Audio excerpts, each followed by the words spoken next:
O ar na escola pública cheirava a uma mistura de giz, desinfetante barato e a indiferença acumulada de anos. Era um cheiro que Vitória conhecia bem, uma fragrância que se agarrava às suas roupas e parecia impregnar sua alma ao final de cada dia. A sala da diretora, Dona Elvira, era o epicentro daquela atmosfera opressiva. Móveis escuros e antigos, pilhas de papéis que pareciam monumentos à burocracia e uma única janela que dava para um muro de tijolos cinzentos. A luz amarelada da lâmpada fluorescente no teto piscava intermitentemente, lançando sombras dançantes sobre o rosto severo da mulher sentada atrás da mesa. Do lado de fora, no corredor, o burburinho dos alunos era um som distante, abafado pela porta de madeira pesada, que naquele momento estava propositalmente entreaberta, transformando uma conversa particular em um espetáculo para os outros professores. Vitória permanecia de pé diante da mesa, uma figura de resiliência silenciosa em meio ao caos contido. Seu corpo estava cansado.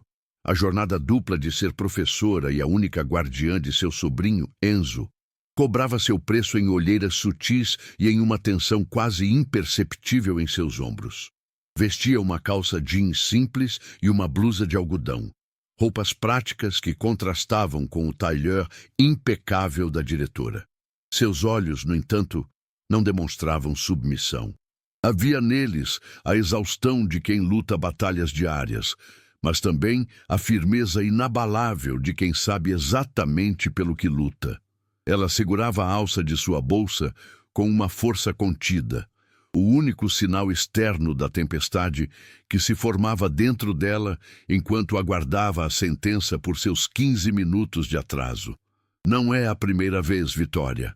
A voz de Dona Elvira cortou o ar, fria e afiada como um caco de vidro. Atrasos são um sintoma de desleixo, de falta de compromisso. Esta escola exige dedicação total. Não podemos nos dar ao luxo de ter funcionários que trazem seus problemas pessoais para o portão. A diretora fez uma pausa dramática, olhando por cima dos óculos e varrendo o corredor com o olhar, garantindo que sua audiência estivesse atenta. Então, ela se inclinou para a frente, baixando a voz para um sussurro cruel que ecoou mais alto que um grito. Talvez este ambiente não seja para você. Talvez você precise de algo mais simples, adequado à sua situação. A palavra situação foi carregada com todo o peso do preconceito, uma alfinetada direta na sua condição de mãe solteira, por procuração e moradora da periferia. Vitória sentiu o calor subir por seu rosto, a humilhação se espalhando como tinta em papel. Cada palavra da diretora era uma pedra atirada não apenas nela, mas em tudo o que ela representava. Sua luta, seu amor por Enzo, seu esforço para manter a dignidade em um mundo que parecia determinado a arrancá-la. Ela não respondeu. Não havia o que dizer que pudesse penetrar aquela armadura de amargura. Em vez disso, ela apenas assentiu lentamente, um gesto mínimo que continha um universo de força e autocontrole. Virou-se sem pressa e caminhou para fora da sala, passando pelo corredor de olhares curiosos e cochichos abafados. Cada passo era pesado, mas firme. Ela não olhou para os lados, mantendo o queixo erguido, carregando a injustiça como um fardo invisível, mas determinada a não deixá-la quebrá-la. Ao fechar a porta do pequeno apartamento, Vitória finalmente permitiu que seus ombros caíssem. O cheiro ali era diferente. Não havia desinfetante ou indiferença, mas o aroma suave de feijão cozinhando lentamente no fogão e o perfume adocicado dos lápis de cor de Enzo espalhados sobre a mesa da cozinha. O espaço era mínimo, com móveis simples e gastos pelo tempo, mas cada objeto estava em seu lugar, cada superfície limpa com um esmero que desafiava a poeira que entrava pela janela. Era seu santuário, um universo de dois onde ela era a rainha e a protetora. Ali, entre as paredes descascadas que ela mesma pintara de um amarelo esperançoso, A humilhação sofrida na escola parecia pertencer a outro mundo, uma ofensa que não tinha permissão para cruzar aquela soleira. Era um refúgio construído com amor e teimosia, uma fortaleza contra a aspereza da vida. Enzo estava sentado no tapete puído da sala, concentrado em um livro de figuras que pegara emprestado na biblioteca do bairro. Ele ergueu os olhos grandes e expressivos assim que a tia entrou, e um sorriso instantâneo iluminou seu rosto pequeno. Aquele menino era a personificação de tudo o que importava. Desde a noite trágica em que um acidente de carro levara sua irmã e seu cunhado, Enzo se tornara o centro do universo de Vitória. Ela se lembrava do peso do corpo pequeno dele em seus braços no velório, do silêncio que se instalou na casa antes cheia de risadas e da promessa silenciosa que fez a si mesma. Ela seria tudo para ele. A dor da perda ainda vivia nos cantos mais quietos do menino, mas o amor de Vitória era um bálsamo diário, uma constante que o lembrava de que ele não estava sozinho. "Tia, você demorou", ele disse com a voz suave, sem qualquer tom de acusação, apenas uma constatação.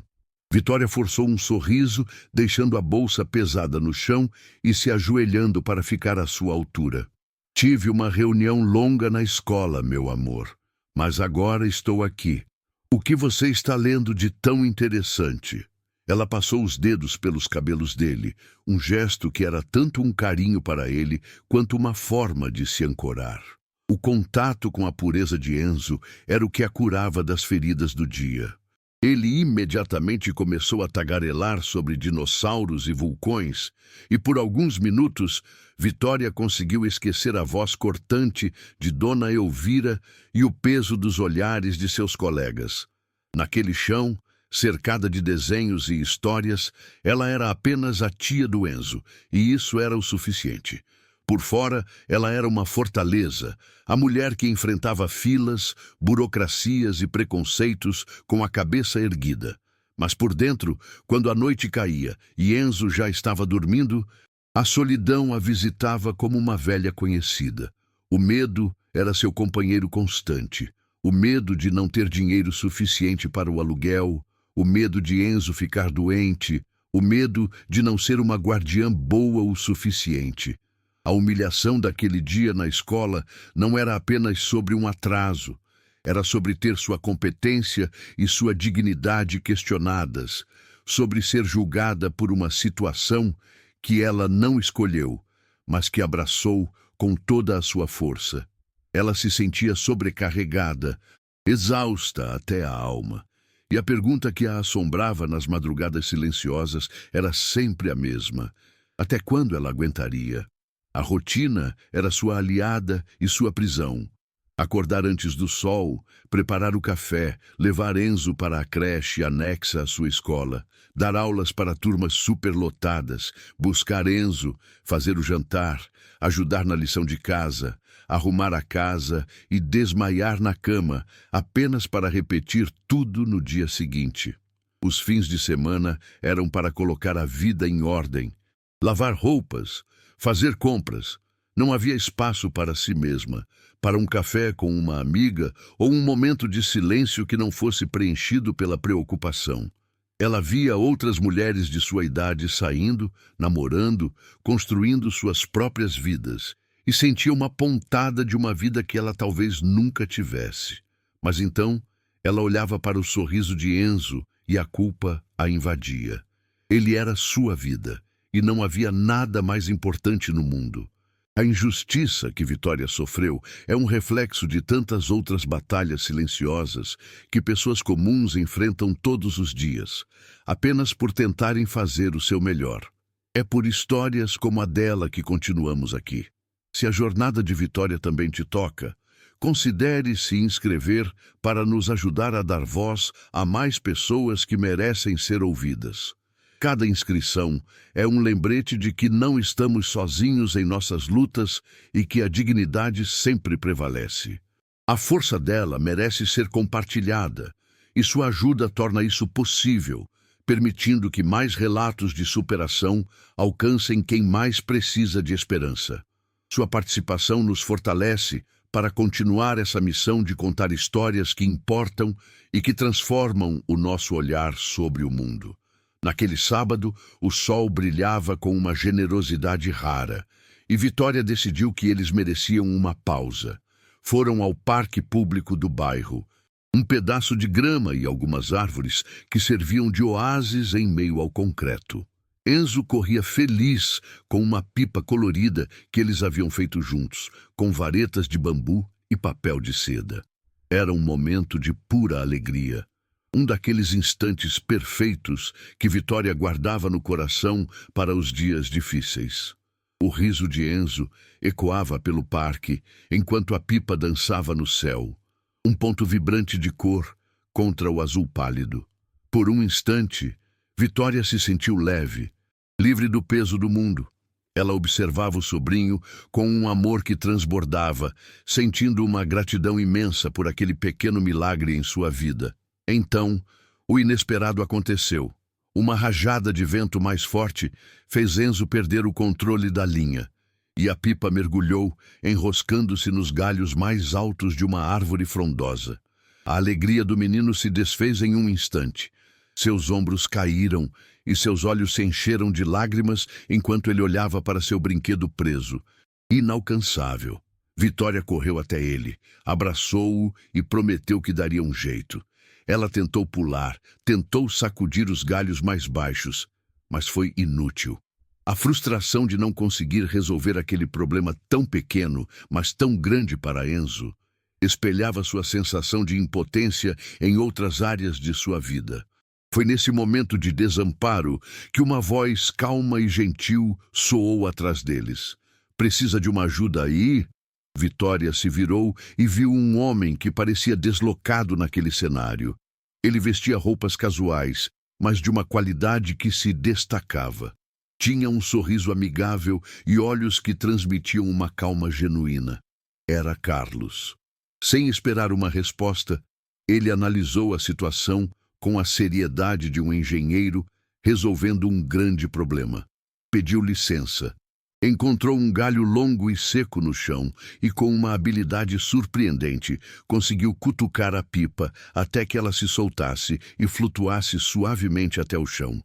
Enzo correu para pegá-la, os olhos brilhando de admiração.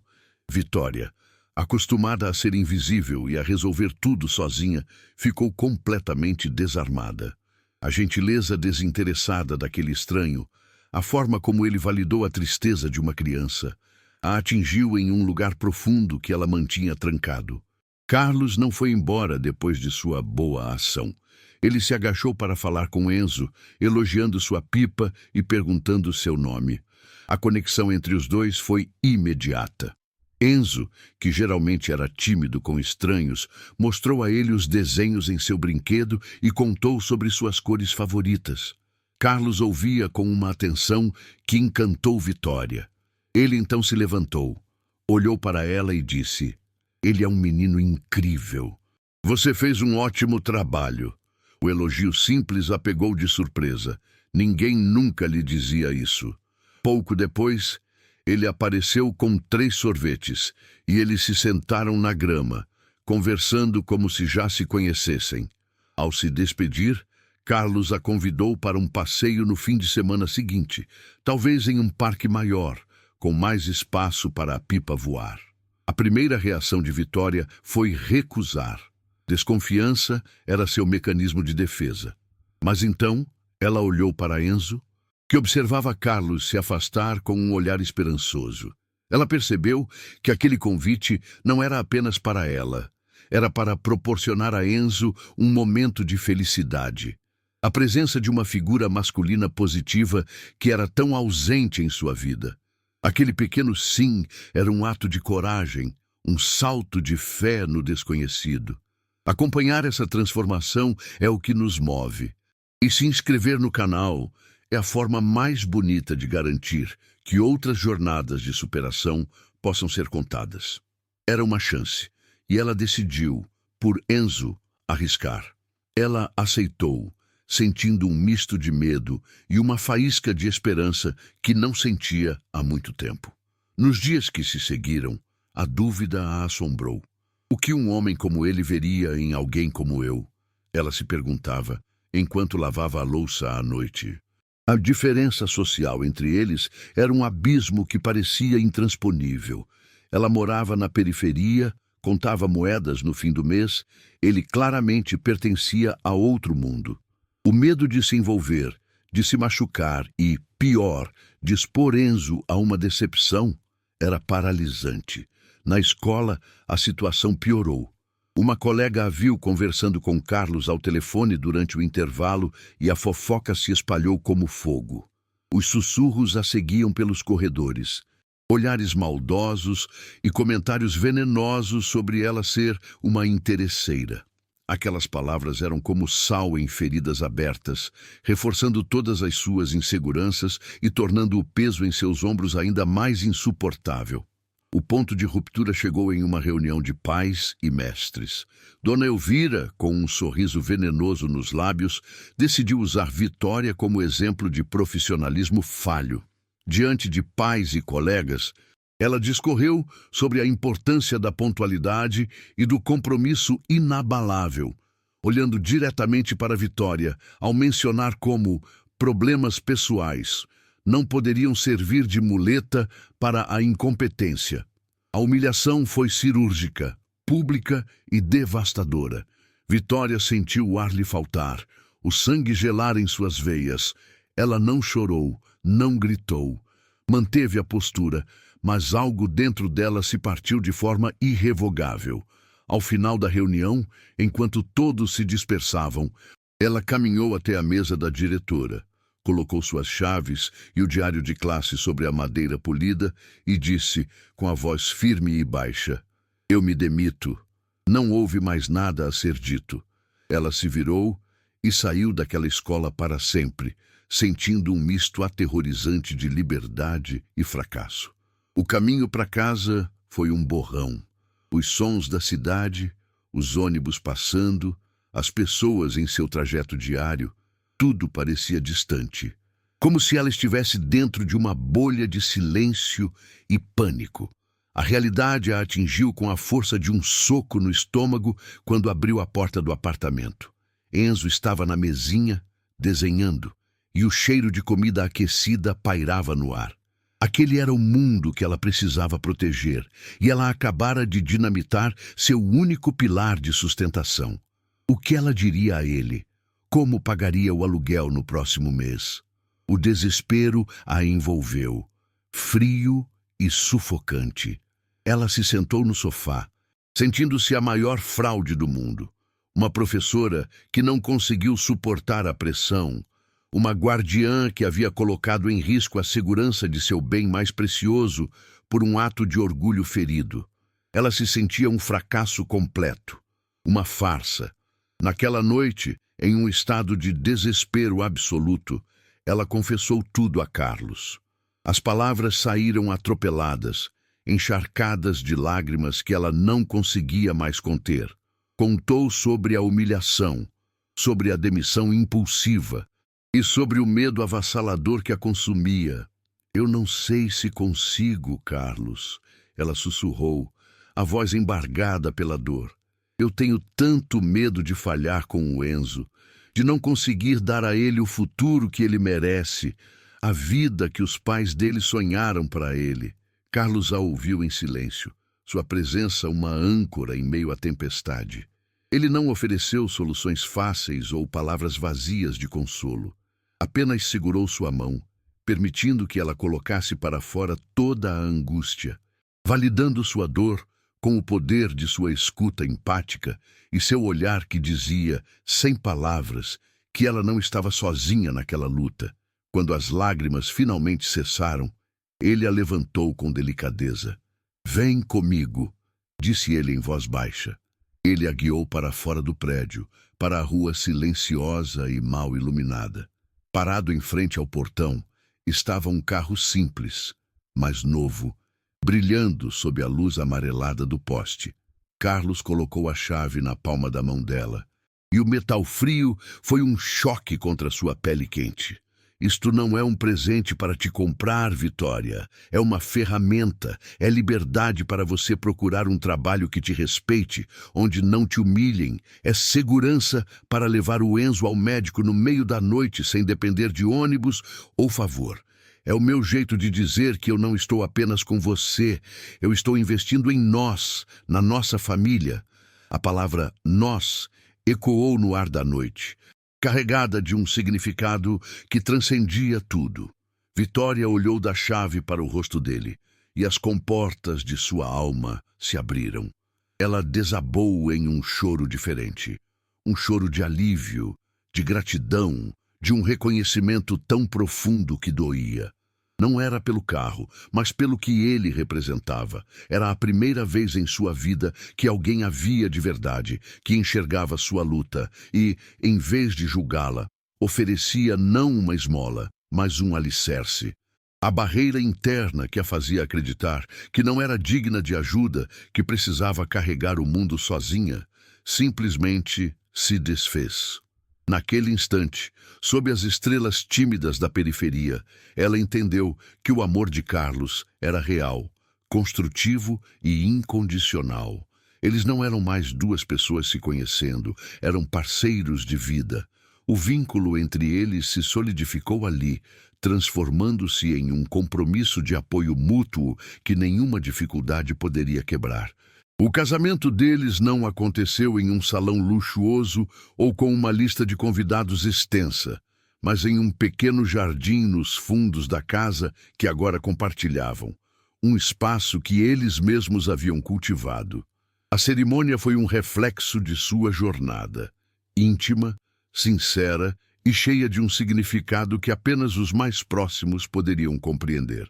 Enzo, vestindo um pequeno terno que o fazia parecer um homenzinho sério, caminhou até eles com as alianças em uma almofada, seu rosto brilhando com um orgulho e uma felicidade que eram a verdadeira bênção daquela união. Quando Vitória e Carlos trocaram seus votos, não eram promessas vazias, mas a reafirmação de um compromisso já forjado na adversidade e no apoio mútuo.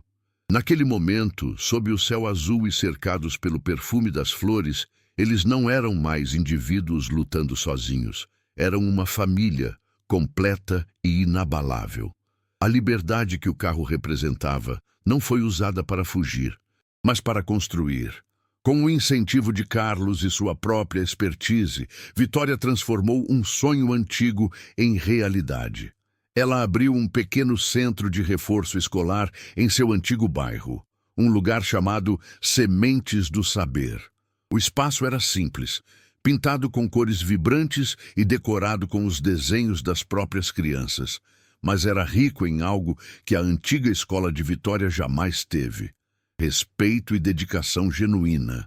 Ali, ela não era apenas uma professora, mas uma mentora, oferecendo a crianças carentes a atenção e a qualidade de ensino que lhes eram negadas. Carlos se tornou uma figura paterna amorosa e constante para Enzo, ajudando-o com as lições de casa, ensinando-o a andar de bicicleta e, mais importante, mostrando-lhe diariamente o que significava ser um homem bom e presente. Os Sementes do Saber floresceu, tornando-se um porto seguro para a comunidade.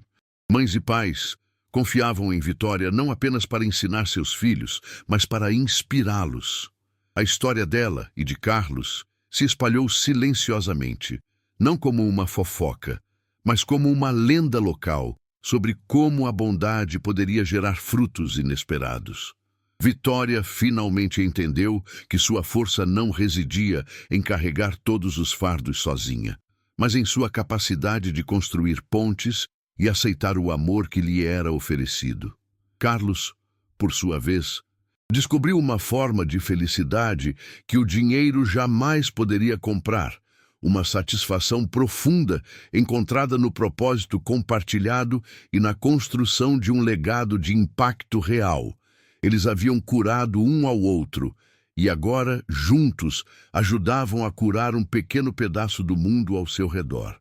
Anos mais tarde, no mesmo parque onde tudo começou, eles observavam Enzo, agora um pré-adolescente confiante, correndo pela grama.